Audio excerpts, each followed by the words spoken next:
तमाम ऐतराज के बावजूद कर्नाटक सरकार विवादास्पद भूमि सुधार बिल पास करवाने में कामयाब रही है और विधानसभा में पहले ही संशोधन बिल पास हो गया था।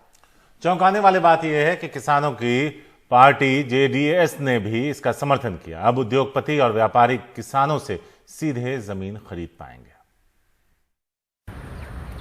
कर्नाटक विधानसभा ने आखिरकार भूमि बिल पर मोहर लगाकर उद्योगपतियों और कारोबारियों को ये छूट दे दी कि वो किसानों से सीधे जमीन खरीद लें, बस उन्हें सरकारी मंजूरी लेनी होगी। सरकार कहती है किसानों को जमीन की अच्छी कीमत मिलेगी। ये बिल किसानों की हितों की रक्षा करने वाला है। उन्हें जमीन का अच्छा दाम मिलेगा। उनके हितों की हिफाजत के लिए ही सरकार की मंजूरी का प्रावधान रखा गया है। Farmers get the good value of the land. Bill को अब बस राज्यपाल की मंजूरी मिलनी है।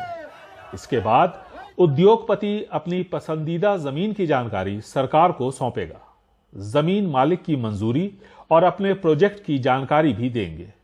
सरकार अनापत्ति प्रमाण पत्र यानी एनओसी दे देगी तो सौदा हो जाएगा।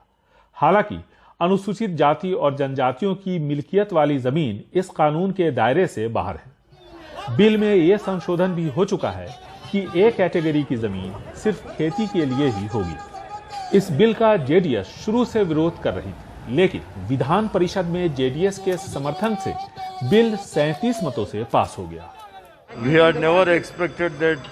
जेडीएस खुद को किसानों की हितैषी पार्टी कहती है। देखिए क्या किया। They always say that they are the son of the soil. ವಿಧಾನಸಭೆ ಕಲಾಪದಲ್ಲಿ ಕಳೆದ ಅಧಿವೇಶನದಲ್ಲಿ विधानसभा के पिछले सत्र के दौरान हमने सरकार को इस बिल को लेकर कुछ सलाह दी थी।